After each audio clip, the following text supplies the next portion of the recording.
Help. Help. Somebody help. Is anyone there? Yes, I'm here. Who is that? There's no point in yelling. Turn on the lights. Okay.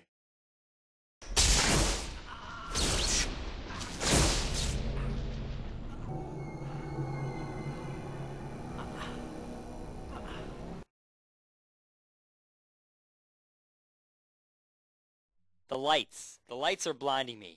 Who are you? I'm a doctor. Dr. Lutz Bacher, to be exact. What the fuck is this? Are you hurt? I don't know. Yeah? What's your name? My name is Nanook of the fucking North. What the fuck is going on? I don't know, but I think Jim Seguin is behind this. Why are we chained to these pipes? Whoever brought us here could have killed us already, but they didn't. Wait, what is this? It looks like a tape. Excuse me, would you mind playing that tape? Rise and shine, Bill Judson. This is your wake-up call. You've spent 2 semesters boring students to death with lame documentaries such as Nanook of the North. Now you must produce a documentary on Fredrico Felini for Carolina Loyola-Garcia. You have until 6 o'clock p.m. or Lutz dies, and you will be left behind Hopwood Hall to rot. Have a nice day. So what are we supposed to do? Well, I suppose we make ourselves a documentary. Let me think first. The young Fredrico Felini was born in 1920 and died in 1993.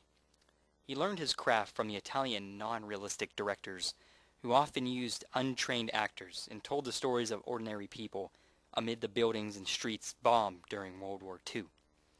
Felini, however, dissatisfied with the limitations of using the camera to photograph only external reality as it unfolded, saw other possibilities in the cinema.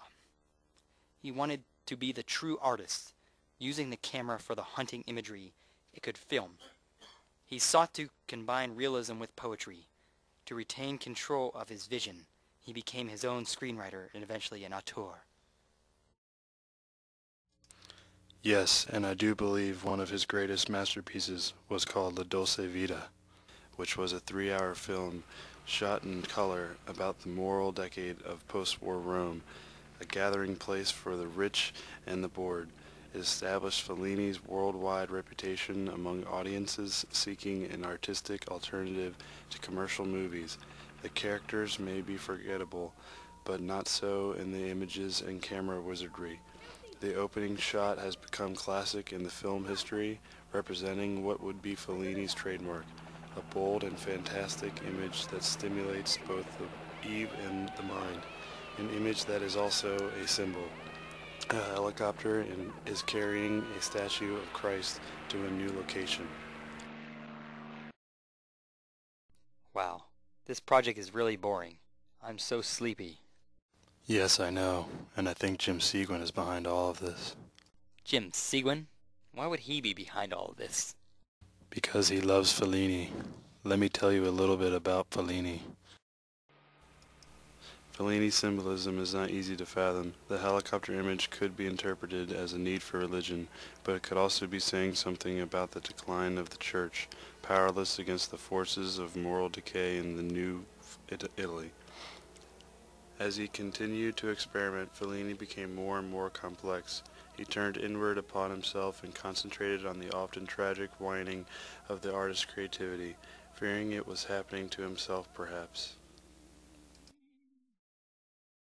But it would only make sense that Carolina Loyola-Garcia would be behind this. It is her class. No, it is Jim Seguin. I can feel it. All right. Let me do the honors and finish this documentary. Some have said that Fellini would have reached more people if he had used his genius to good commercial effect. But it is his very need to use film as a vehicle of self-expression that makes him a film auteur, one who had to tell his own story whether anyone liked it or not. Look at the time. Well, we're done, so there's nothing to worry about. I'm so exhausted and bored. Wake me up in an hour. Don't sleep. We need to shoot the documentary now. I'm sorry, Bill Judson, but there is only room for one documentary film teacher, and that is Lutz Bacher. No, I want to live. I can't believe I just shot Bill Judson. It's okay, Lutz. It's only a flesh wound. What the? The key to the chain is in the bathtub. Ah, good.